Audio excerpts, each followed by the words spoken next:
Hello students, as we study earlier, economic planning commission, 5-year goals, its achievement and success and failure.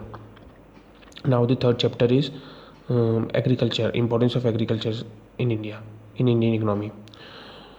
As you know that after independence, Indian government focused on agriculture sector because it helped to increase food supply, and for the economic growth and development it became very essential on that time during the 5-year goals.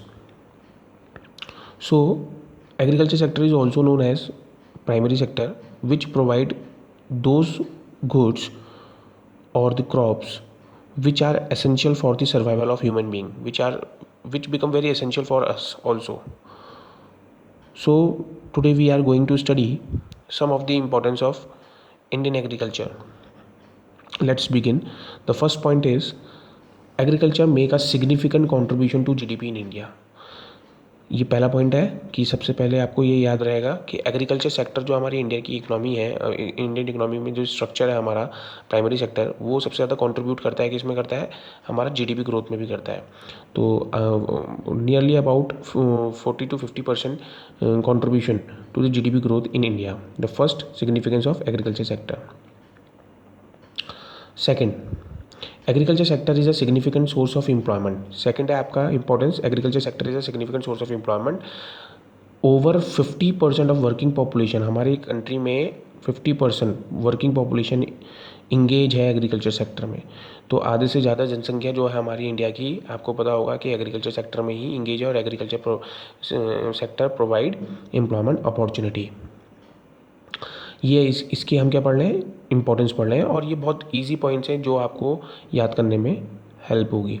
तीसरा point है आपका, Indian agriculture is the base for the country economic growth and development.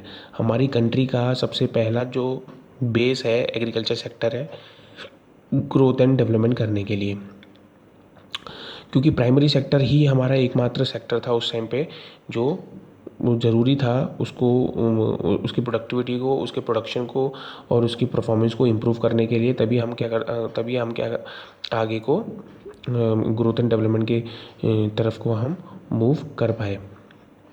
उसके बाद हमने क्या किया, transform किया industrial sector और टर्शरी सेक्टर में. तो पहले हमारा एग्रीकल्चर सेक्टर था, प्राइमरी सेक्टर ही था जो बाकी सेक्टरों का बेस बना. So that's why Indian agriculture is the base for the country economic development. Now the fourth point is the most important contribution of agriculture is to provide the food supply to increasingly population of the country.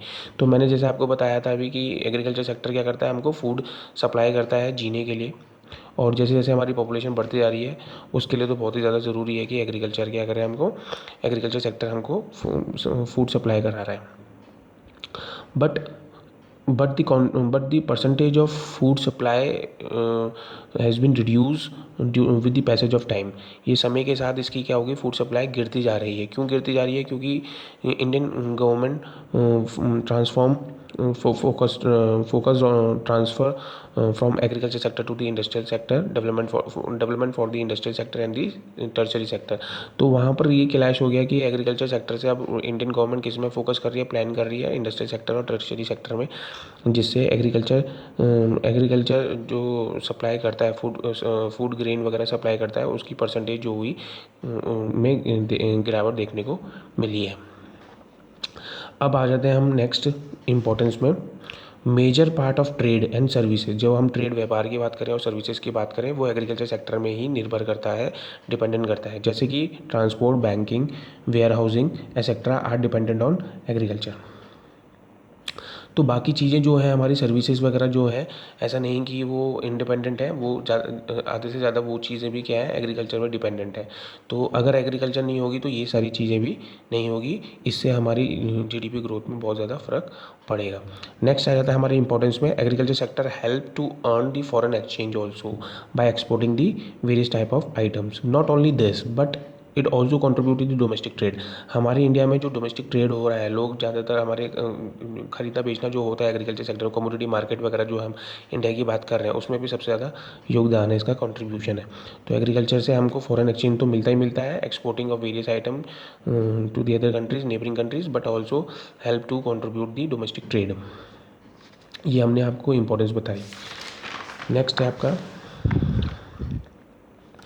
It provide raw material to the various industries like. अब agriculture sector अब क्या करता है, raw material provide कराता है। किसको provide कराता है? इंडस्ट्रीज़ को प्रोवाइड कराता है। It is a base for the industrial development. तो जितना भी हमारा क्रॉपिंग होती है, और जैसे कि हम बात करें शुगर हो गया, कॉटन हो गया, ऑयल सीड्स हो गई, रबर हो गई, ये सारी चीज़ें जो इंडस्ट्रीज़ यूज़ करती हैं हमारे इंडिया में ही क्या है अब हमारा, जैसे कि आपको पता होगा कि जो 5 ईयर गोल था, जो लॉन्ग टर्म गोल है हमारा सेल्फ सफिशिएंसी और इंडिपेंडेंट की बात करें हम, तो उसमें हमारे इंडिया में ही क्या रही है, अब हमने इंपोर्ट सब्स्टिट्यूशन का ऊपर फोकस किया कि इंडिया में ही क्या होनी चाहिए, इंडस्ट्रियल डेवलपमेंट होना चाहिए। और इंडस्ट्रियल डेवलपमेंट तभी हो सकता था जब हमारे एग्रीकल्चर सेक्टर के जो फूड सप्लाई है, रॉ मटेरियल है, वो क्या करें, इंडस्ट्रियल सेक्टर ही यूज़ करें। हम पहले एक्सपोर्ट कर देते थे, तो अब क्या हो गया, उसको हम एक्सपोर्ट नहीं करते हैं, अब वो हम as a we are use for the industrial growth and development, for the purpose to produce the finish goods, for the final consumption goods. So it provide the raw material to the various industries, so it become very essential for the economic growth and development. That's why we are saying Indian agriculture is the backbone of entire economy. इसके ऊपर आपका एक question board में आता ही आता है, importance of agriculture sector. Now हम इसके इम्पोर्टेंस के साथ साथ हम इसमें कुछ फीचर्स भी पढ़ने वाले हैं। आपको फीचर्स आपको इजीली पता होंगे कि एग्रीकल्चर सेक्टर की कैसी स्थिति थी उस समय कॉलोनियल रूल में और आफ्टर कॉलोनियल रूल। सो हम कुछ रिवाइज कर लेते हैं, और ये भी एग्रीकल्चर सेक्टर में जैसे हम चैप्टर पढ़ रहे हैं तो उसके कुछ फीचर्स भी पूछ सकते हैं, तो आपको हम फीचर्स 16 बता दें। जैसे कि हमने बताया था लो productivity means output per hectare of land was very low on that time. Next है आपका फीचर, हमारा लिमिटेड इरिगेशन फैसिलिटी नहीं थी। जो हम सिंचाई की बात करें, विभाग की बात करें, ना कैनाल्स थे हमारे, ना ट्यूबवेल्स थे, तो पानी की व्यवस्था, सिंचाई की व्यवस्था नहीं थी, तो एग्रीकल्चर में प्रोडक्टिविटी भी कम थी और highly dependence on the rainfall भी था। तो ये हम फीचर्स बता रहे हैं आपको। नेक्स्ट था disguise unemployment. Disguise unemployment means, अगर हम बात करें डिस्गाइज अनएम्प्लॉयमेंट क्या की मीनिंग की बात करें, तो each and everybody employed but it it is a severe condition. यहाँ पर क्या है, जितनी ज़मीन की रिक्वायरमेंट होती है लोगों की, लेबर की, उससे ज़्यादा अधिक मात्रा में लोग उसमें इंगेज होते हैं। तो ये इसमें क्या होता है, ये डिस्गाइज्ड सिचुएशन होती है अनएम्प्लॉयमेंट की, कि एक ही परिवार में सबके सब क्या है, एग्रीकल्चर में ही निर्भर करते हैं। तो ये हमारा क्या था, फीचर था उस समय। फोर्थ है पॉइंट हमारा हेविली डिपेंडेंट ऑन रेनफॉल, जैसे हमने आपको बता दिया है।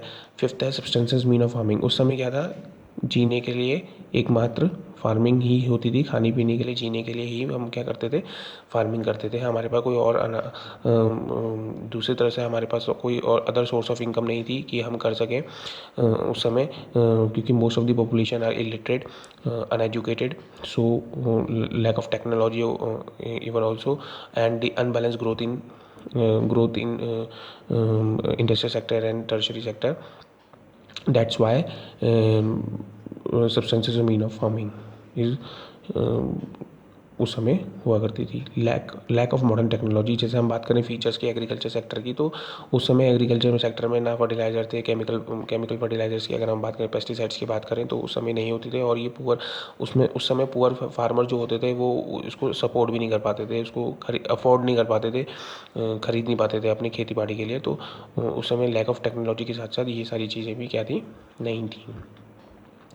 फ्रेगमेंटेड स्मॉल लैंड होल्डिंग्स, आपको पता होगा, टुकड़ों में बटी हुई लैंड सीलिंग और लैंड रिफॉर्म्स के बारे में आपको पता होगा कि जो हमने बात करी, जो एक्चुअल में ऑनर थे और टेनेंट्स थे, वो उनके बारे में अगर हम बात करें तो उनके पास क्या थी, छोटे टुकड़ों में लैंड होया करती थी, और उसी से उनका आउटपुट क्या होता था, बहुत कम होता था। तो ये भी एक फीचर रहा है। नेक्स्ट है लैंडलॉर्ड एंड टेनेंट्स कन्फ्लिक्ट्स। इन दोनों के बीच में क्या होते थे, लड़ाइयाँ होती थी। तो यहाँ पर अगर हम बात करें तो एक्चुअल ऑनर जो थे फार्मर्स, वो तो टेनेंट्स बन गए थे, किराएदार, और और ऑनर कौन बन गए थे, जमींदार्स। तो ब्रिटिशर्स के टाइम पे आपको पता होगा, ये हमने पहले भी डिस्कस किया है। तो ये हमारी फीचर्स हैं कुछ इंडियन एग्रीकल्चर के। इसके बाद हम आपको बताएंगे इसके शॉर्टकमिंग्स, मतलब लिमिटेशन ऑफ एग्रीकल्चर सेक्टर।